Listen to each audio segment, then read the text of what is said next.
Hello, Namaste and welcome back. In this lecture, we will cover the remaining part of the editor. So let's go to the search bar.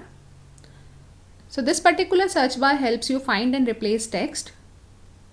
So let's search some text from the page. For example, I am typing heading.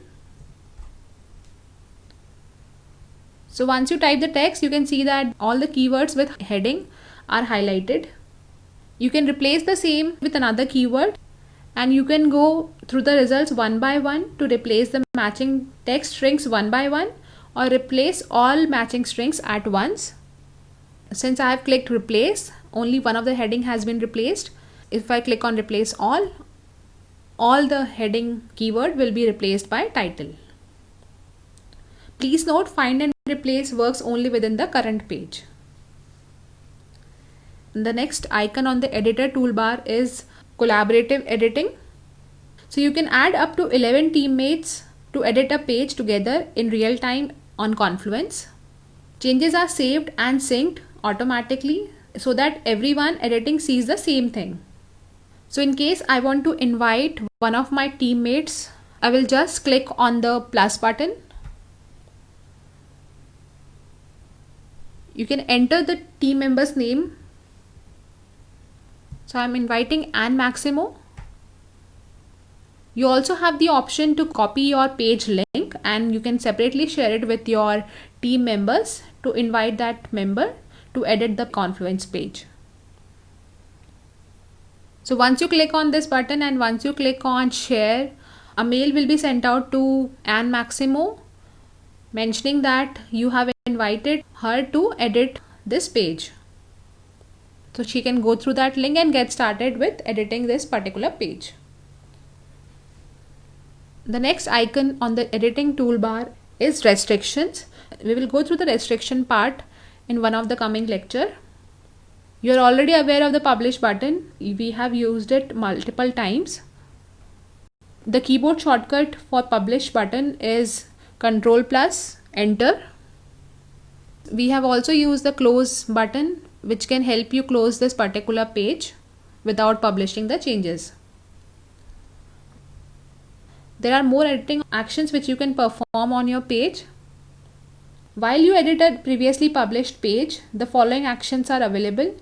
The first one is publish without notifying watchers. So this particular option will publish the page without triggering a notification to the users who have marked this page as watched page. This is really helpful when making small changes that don't warrant a notification. The second option is preview. This will help you see what the published page will look like. Then is the view changes. This option will enable you to see the changes to the page between the previously published version and now. This will also let you see a summary of the changes which have happened during a collaborative editing session. So let's check it out by clicking on this button. So this particular feature is providing us a comparison between the previously published version and the version which is currently there on the page, which is yet to be published. Here you can see that we had recently used the find and replace feature where we had replaced the heading with title. So that's one of the change which was done recently on this unpublished page. So whatever has been removed is striked off and is marked in red. Whatever has been added is mentioned in green, and whatever has been edited is mentioned in blue. The next option is add labels. So you can tag the page with descriptive terms that can be used when searching or by macros added to pages and blocks. So let's check out this feature.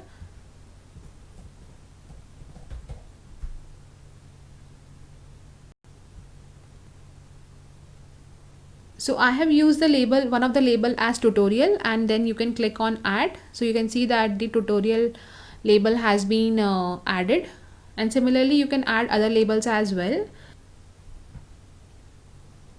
Let's publish this page to see that how it is implemented.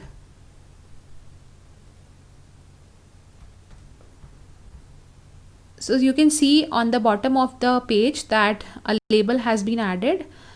We had added the label tutorial, and the same can be seen on the screen. So now if you want to see all the pages with the tag tutorial, you just click on this tutorial label. So currently my first page is the only page which is tagged with tutorial label.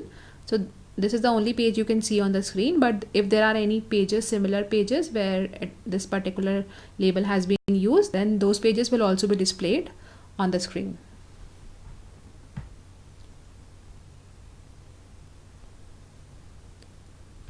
Let's go back to the editor. The last option which you can see under more actions is revert to last published version. So if you're working on a page with unpublished changes and decide you no longer need them, you can discard them by choosing revert to last published version. So after giving you a chance to see what was changed, reverting immediately deletes those changes and restores the last published version. Those changes are gone for good and can't be recovered.